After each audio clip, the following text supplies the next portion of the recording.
Muy buenas noches, mi nombre es Daniela Contreras Aría, cursando en la Universidad UNAD, el programa de Radiología e Imágenes. Hoy voy a hablar sobre radiobiología y radioprotección, el uso de la radiación. Hoy voy a hablar sobre el intensímetro, basado desde la pregunta 7 hasta la pregunta 12. Entonces voy a hablar sobre los datos ya proporcionados. Dice,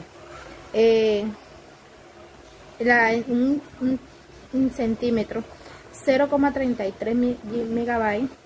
La tasa absorbida por la fuente gamma a la dosis fuente gamma es 1. La conversión de la tasa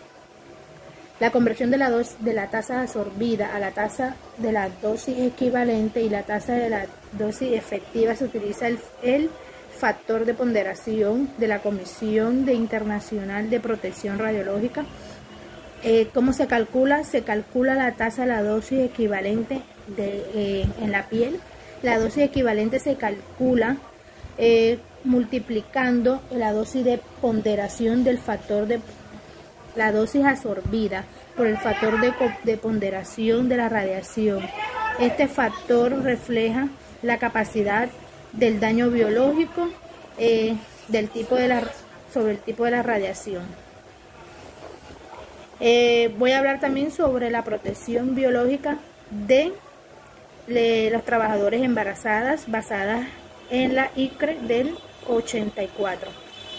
Los principios generales: la limitación y la exposición ocupacional en gestantes, evaluación y control de la exposición, ámbitos específicos de la actuación, comunicación, consentimiento de apoyo y interrupción del embarazo de criterio y guía. Todo trabajador gestante a la exposición debe ser una exposición mínima.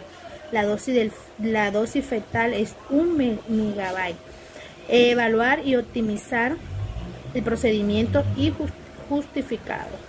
Toda exposición debe estar justificada, la protección debe ser optimizada. ¿Cuáles son los elementos de protección que debe realizar, que debe colocarse un tecnólogo a una sala de intervención? En una sala de intervención que se muestran también su uso correcto, tecnología patente que garantiza la máxima calidad en los 3 niveles estándar de la protección. Equiva 0,5, 0,35 y 0,25. Los procedimientos intervencionistas implican la dosis radiodispersa y ya que su uso de fluoroscopia durante largo periodo. ¿Cuáles son esos? Al colocarse un radiólogo, su medio de protección, eso minimiza su exposición radiológica. ¿Cuáles son esos protectores que se utilizan? Los gorros de protección que se utiliza en la cabeza, generalmente que se utiliza en la cabeza y protege el órgano que es el más importante también, que es el cerebro. También tenemos el delantal plomado que protege el tronco, órganos como órganos radiosensibles como las gónadas, médula ósea y tiene un grosor de 0,25 y 0,5 equivalente. Es la barrera principal contra la radiación dispersa. Los faldones plomados protege la zona pélvica y extremidades inferiores de la radiación dispersa. Son colocados abajo, como les digo, en la parte inferior, en la parte pélvica. Cubre toda la zona inferior. Los protectores tiroideos o collarín plomado, eso protege las glándulas tiroideas altamente sensibles a la radiación. Elementos importantes que cualquier tecnólogo debe colocarse al momento de realizar una radiación. Eso protege lo que es esta parte del cuello, las glándulas. También uno de los elementos de protección para un radiólogo son las gafas plomadas. Protege el cristalino de los ojos, que es muy susceptible a la radiación ionizante. Son sensibles a las cataratas inducidas por la radiación. También tenemos los guantes plomados, que reduce la exposición en las manos cuando se manipulan instrumentos cerca del haz. También uno de los elementos también muy importantes es la mámpara plomada, una barrera física móvil entre el trabajador y la fuente. Como su uso correcto es ubicarla dentro del operador y el paciente, y su altura suficiente debe ser cubrir desde la cabeza hasta el dorso. Unos elementos también más importantes es la dosimetría personal. Mide la dosis acumulada de la radiación que recibe el tecnólogo. Su uso correcto sería en la parte acá del tórax, para que tenga la dosimetría personal y vaya calculando la dosis de la radiación del personal. Vamos a hablar sobre vamos a hablar sobre 10 responsabilidades que debe tener el tecnólogo al realizar el tema de protección radiológicas. Podemos encontrar la optimización de la dosis principal arada, justificación del examen, identificación y protección del paciente, garantía de la calidad del equipo, colimación y enfoque del haz, uso del mantenimiento de las protecciones personales y ocupacionales, vigilancia de la dosimetría personal. Una pregunta es ¿cómo un tecnólogo debe aplicar los principios de protección radiológica en radiodiagnósticos y medicina nuclear? Los tres principales fundamentales principios de la radioprotección biológica establecidos por la Comisión Internacional de Protección Radiológica es justificación, optimización del ARA y la limitación de la dosis. El tecnólogo es responsable de aplicarlos diariamente en su práctica clínica para proteger tanto al paciente como al personal ocupacional expuestos. El tecnólogo en radiodiagnósticos y en medicina nuclear, estos medios de estos tres principios tienen que aplicarlos diariamente en su área. El proceso de justificar la exposición, optimización de las condiciones técnicas y el control de la dosis personal y ocupacional. De esta forma garantiza la seguridad del paciente y su propio bienestar y el cumplimiento de las normas éticas. Durante la radiación, una fluoroscopia, el tubo del rayos X debe colocarse cerca o lejos del paciente. El tubo rayos X debe colocarse lo más lejos posible del paciente durante la fluoroscopia y consecuentemente el receptor de imagen y el identificador de imagen o detector plano debe colocarse lo más cerca posible del paciente. Esta regla se conoce como la regla del detector cerca del tubo lejos y es fundamental para la protección radiológica. Muchas gracias. Hoy le vengo a hablar sobre los usos de radiaciones ionizantes, área pública y pasillos. Hay zonas supervisadas como los monitoreos periódicos, acceso restringido leve y medición ambiental. Límite de acceso, zona controlada, acceso solo autorizado, domicilio obligatorio, señal de radiaciones y procedimiento escrito. Y por supuesto la sala con fuente de equipo radiológico vigente. Con un blindaje. Zona supervisada. Está la zona leyenda, que es zona con... También le vengo con los tipos de radiaciones ionizantes. Exposición ocupacional, exposición médica, exposición pública. Que esta se divide en... también hay una organización internacional de naciones de protección. Está el Ministerio de Minas, la Comisión Internacional de Protección Radiológica y Organización Internacional de Emergencias Anatómicas.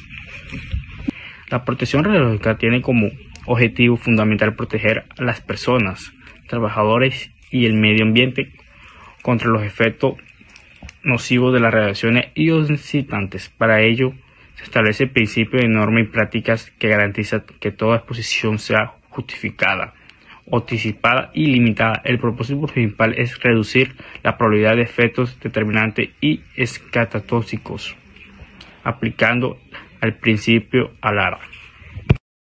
Bueno, querido compañero y tutor, mi nombre es Víctor Anemestre Vega. Yo le voy a responder la siguiente pregunta, que van de las 13 hasta la 16. La pregunta 13 dice: si tiene una tasa de exposición de 2300 por hora, si el trabajador está expuesto durante 15 minutos, ¿cuál es la exposición ocupacional total? Lo siguiente que tenemos que calcular es la exposición total, que va dividido entre la exposición total, que es 2300, más dividido la hora, que son 0.25, lo que da una exposición de 575. La pregunta consiste en varios puntos, lo que sería: si pide el padre de un paciente que se mantenga próximo a él durante una fluoroscopia en el que el nivel de exposición a la radiación es de 500, suponga que la exposición diaria permisible es de 50. ¿Cuánto tiempo puede quedarse el padre del paciente? Con un intensimétro se mide una tasa de dosis equivalente igual a 1 a 3 de radiación. Proceder a resolver la pregunta a continuación. ¿Cuál será la tasa de dosis equivalente a 1 de dicha fuente a 40 centímetros y a 20 centímetros? B. Si el límite permisible es de 25, a esta distancia estaremos dentro del límite permisible. ¿A qué distancia estaremos cumpliendo ese límite? La respuesta sería: la dosis que el público puede recibir se rige por el principio de optimización y debe ser minimizada. En este caso, el padre se considera un acompañamiento o miembro del público y la dosis debe ser la más baja posible, lo que nos daría la siguiente ecuación, que sea tiempo máximo dividido entre la hora, que una exposición diaria permisible, que una tasa dividido entre tasa de exposición. La tasa máxima es de 50, que lo divido entre 500. Tiempo máximo es de 0.1 por hora, y que nos da el 0.1 lo dividimos por tiempo, que es 60 minutos, que equivale a la hora, lo que nos da 6 minutos. El padre del paciente, bajo la exposición de una permisible de 50, podría estar expuesto por un máximo de 6 minutos. La pregunta 15. En protección radiológica pediátrica, especifique si las siguientes afirmaciones son ciertas y explique. Existe un umbral para los efectos estocásticos. En los efectos determinantes de la radiación inducción, la severidad del efecto aumenta al aumentar la dosis de radiación. El riesgo de radiación en niños es 2 a 3 veces mayor que adultos de más de 45 años. Las lesiones en piel y ocupaciones cristalinos son efectos determinantes de radiación. Si existe un umbral para el efecto estocástico, es falso. Los efectos estocásticos, como el cáncer y los efectos hereditarios, se consideran problemáticos. Esto significa que no existe una dosis umbral por debajo de la cual el riesgo sea 0. Los efectos determinantes de la radiodionización, la severidad del efecto aumentaron al aumentar la dosis de radiación. Es cierto, los efectos deterministas como la eritema, las cataratas y la esterilidad se caracterizan por tener una dosis umbral, una dosis mínima necesaria para que aparezcan. Una vez superada ese umbral, la severidad del daño aumenta con la dosis. El riesgo de radiación de niños es 2 a 3 veces mayor que un adulto de más de 45 años. Es cierto, el niño tiene una mayor radiosensibilidad debido a que sus células se dividen muy rápidamente y tienen una mayor esperanza de vida restante, lo que les da más tiempo para que un efecto estocástico como el cáncer se manifieste. La lesión en piel y las ocupacidades en cristalinos son efectos determinantes de la radiación. Es cierto, ambos efectos son conocidos por tener una dosis umbral. Las lesiones cutáneas, eritema, necrosis son efectos determinantistas que dependen de una dosis alta y localizada. La pregunta 16. En protección radiológica en exámenes PET o CT, especifique si las siguientes afirmaciones son ciertas y explique su respuesta. El uso más frecuente de las exploraciones PET es para diagnóstico neurológico es falso, aunque el PET es muy valioso en neurología, especialmente en demencia, epilepsia y tumores cerebrales. Su uso más frecuente a nivel mundial es oncológico, detección, estratificación, reestratificación y seguimiento de la respuesta del tratamiento del cáncer. En la afirmación, la razón para combinar ambas tecnologías de la necesidad de utilizar la exploración PET para realizar correcciones de atenuación sobre la imagen CT es falso. La razón principal es la inversa. Se utiliza información de la tomografía computarizada para realizar las correcciones de atenuación de la radiación. En la afirmación, las medidas de protección radiológica que necesita el PET son diferentes de las requeridas para una instalación de medicina nuclear convencional. Es falso. Un equipo TET utiliza radiofármacos emisores de positrones y un equipo de medicina nuclear convencional utiliza radiofármacos emisores gamma. Ambos requieren medidas de protección radiológica contra la contaminación y la radiación externa, por las que las medidas de seguridad son similares.